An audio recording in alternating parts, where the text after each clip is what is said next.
Hi friends, ഇന്നത്തെ recipe തേങ്ങാച്ചോറാണ്. തേങ്ങാച്ചോറ് എങ്ങനെ ഈസിയായി ഉണ്ടാക്കാമെന്ന് നമുക്ക് നോക്കാം.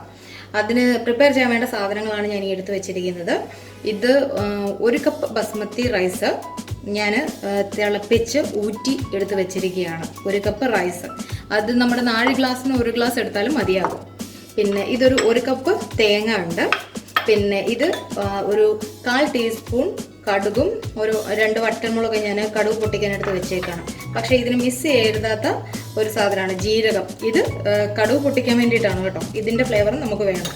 പിന്നെ വീട്ടിലുള്ള ഏതെങ്കിലും നട്ട്സ്, അത് നിങ്ങൾക്ക് അണ്ടിപ്പരിപ്പോ കപ്പലണ്ടിയോ ഉപയോഗിക്കാം. ഇതിപ്പോൾ ഞാൻ ബദാമാണ് എടുത്തിരിക്കുന്നത്. അതൊരു 10 ബദാം ഞാൻ ചെറുതായിട്ട് നുറുക്കിയെടുത്ത് വെച്ചിരിക്കുകയാണ്. പിന്നെ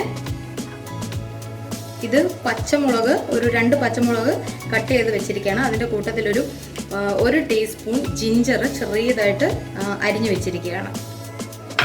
പിന്നെ നമുക്കൊരല്പം വിനാഗിരി ആവശ്യം വരും. പിന്നെ കുറച്ച് കറി ലീവ്സും. ചീനച്ചട്ടി ചൂടായി വരുമ്പോൾ നമുക്കതിലേക്ക് എണ്ണയോ നെയ്യോ ഒഴിച്ചു കൊടുക്കാം.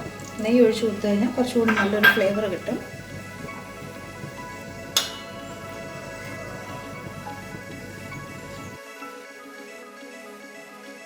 ആദ്യം കടുക് ഇട്ട് കൊടുക്കാം.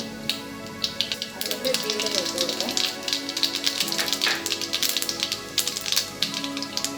അതിന് കുറച്ച് പച്ചമുളക്,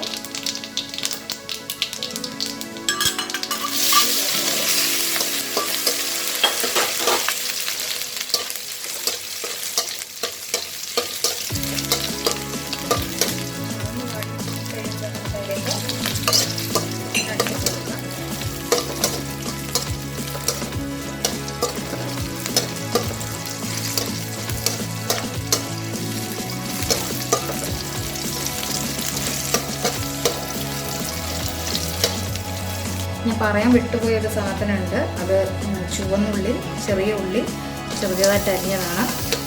അതൊരു 2-3 മതിയാവും.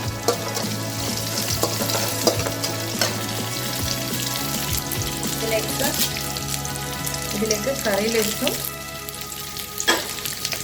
തേങ്ങയും ഇട്ട് കൊടുക്കാം.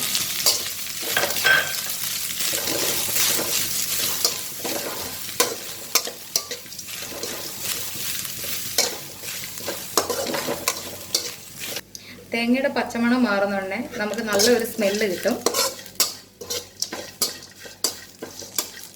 ഈ സമയത്ത് നമുക്കിതിലേക്ക് ഉപ്പ് ചേർത്ത് കൊടുക്കാം. ഞാൻ അരി വേവിച്ചപ്പോൾ അതിനകത്ത് അല്പം ഉപ്പ് ചേർത്ത് കൊടുത്തിരുന്നു. അതുകൊണ്ട് എനിക്ക് ഇതിലേക്ക് മാത്രം കുറച്ച് ഉപ്പ് ചേർത്താൽ മതിയാകും. ഇപ്പോൾ അരി അല്ലാതെയാണ് വേവിക്കുന്നതെങ്കിൽ നിങ്ങൾ അതനുസരിച്ച് ഉപ്പ് ചേർത്ത് കൊടുക്കണം.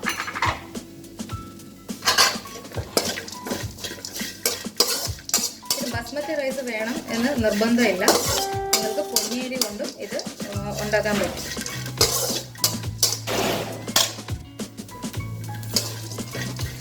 തേങ്ങ അത്യാവശ്യം മൂത്ത് ഒരു മണം വരുന്നുണ്ട്.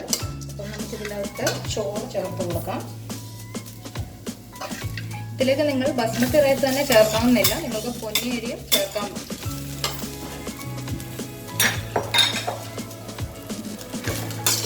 ഇത് കുട്ടികൾക്ക് നമുക്ക് ടിഫിനിലൊക്കെ കൊടുത്തു വിടാൻ പറ്റിയ വളരെ എളുപ്പത്തിൽ തയ്യാറാക്കാൻ പറ്റിയ കുറച്ച് സ്പെഷ്യലായിട്ട് അവർക്ക് തോന്നുന്ന ഒരു ഡിഷാണ്. അപ്പം ഡെയിലി ചോറ് വിടുന്നതിന് പകരം നമുക്ക് വേണമെങ്കിൽ ഈ രീതിയിൽ ഉണ്ടാക്കി കൊടുത്തു വിടാം. അവർക്ക് ഒത്തിരി ഇഷ്ടമാണ്. പിന്നെ നട്ട്സൊക്കെ നമുക്ക് സൂത്രത്തിൽ കഴിപ്പിക്കാനുള്ള ഒരു വഴിയും കൂടാണിത്.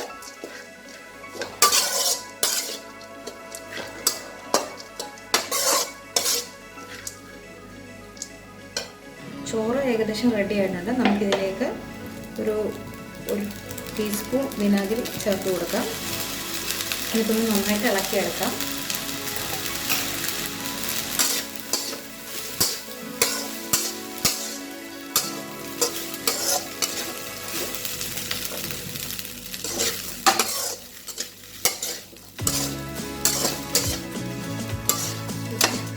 റെഡി ആയിട്ടുണ്ട്.